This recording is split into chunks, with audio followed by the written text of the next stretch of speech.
एकदा एक मुलगा होता, समीर. तो खूप चांगला होता. पण एक सवय वाईट होती. तो कधी कधी छोटंसं खोट बोलायचं. एक दिवस शाळेत त्याचं होमवर्क झालं नव्हतं. शिक्षकाने विचारलं, समीर, होमवर्क का नाही केलं? समीर लगेच म्हणाला, सर, माझी तब्येत खराब होती.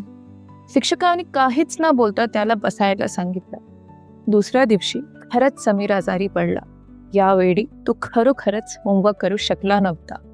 तो शाळेत जाऊन म्हणाला, सर, आज खरंच मी आजारी होतो.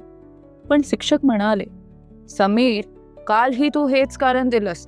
आता मला कसा कळणार की आज तू खरं बोलतो आहेस? ते ऐकून समीर खूप शांत झाला. त्याला समजलं की एका छोट्या खोट्यामुळे त्याची खरी गोष्टी कोणी मानत नाही. शिकवण: एक छोटं खोटं सुद्धा आपली विश्वासार्हता कमी करू शकतं. म्हणून नेहमी सत्य बोलावे.